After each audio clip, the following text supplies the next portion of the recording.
सर्वप्रथम सर्वांना नमस्कार. आज आपल्या पाटण कॉलनीमध्ये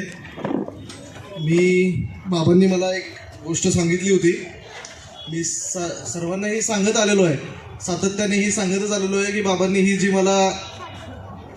जी मला उमेदवारी दिलेली आहे किंवा ही जबाबदारी दिलेली आहे, बाबांनी मला सर्वप्रथम हे सांगितलं होतं की पाटण कॉलनी किंवा तो प्रभाग, तो काय प्रभाग नाही आहे, ते कुटुंब आहे, माझं कुटुंब. तुला आता त्यांचं लोकसेवेचं तुला काम करायचं आहे, ही मोठी जबाबदारी मी तुझ्या हातात देत आहे.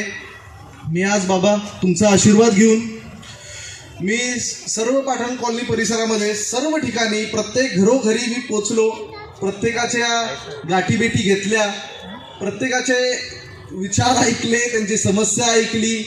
एकदा ह्याच्या आधीही आपली कोपरा मीटिंग झाली होती, आपल्या दुर्गा मंदिरमध्ये झाली होती. त्यात मी मीटिंग म्हणण्यापेक्षा ती आपली एक चर्चा झाली आणि त्या चर्चामधून मी समस्या ऐकून घेतल्या सर्वांच्या. तर मी एक एक करून बाबांना त्या समस्या ज्या ज्या आहेत त्या मी तुम्हाला एकदा बाबा सांगतो. बाबा, सर्वप्रथम आपला जो महत्त्वाचा मुद्दा येतो तो म्हणजे पुनर्वसनाचा. आपल्याला पक्की घरं करायची आहेत आणि बाबा ते त्यांना मी सांगितलेलं आहे की 80% काम जे बाबा तुमच्या मार्फत झालेलं आहे आणि पुढेही जे काय आहे ते बाबा तुम्हाला व्यवस्थितरित्या सांगतीलच कसं कसं काय काय आहे ते.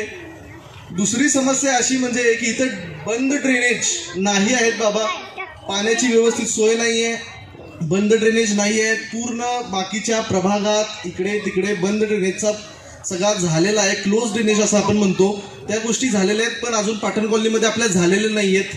तिसरं म्हणजे मला स्मिताताईंनी, म्हणजे आपले जे दुसरे उमेदवार आहेत, त्यांनी मला ही कल्पना दिली होती की जो वॉशरूमचा जो प्रश्न आहे पाटण कॉलनीमध्ये, शौचालय जो वॉशरूमचा प्रश्न आहे तो फार खाली आहे आणि पावसाळ्यामध्ये ते चिखल वगैरे होत असतं, रात्र महिलांना अतिशय जास्त त्रास होतो. तो तत्काळ तो प्रश्न बाबा तुमच्या माध्यमातून तो सोडवायचा आहे आणि तुमच्या मार्गदर्शनाखाली मी तो सोडवून घेतो. तिसरा विषय असा की आपल्या पाटण कॉलनी जो चौक आहे, आपल्या पाटण कॉलनी जो चौक आहे त्याचं नाव बाबा श्री शिवाजी महाराज चौक हा आहे. तर तिथं आपल्याला बाबा एक छान अशी कमान आपल्याला ती बाबा करायची आहे.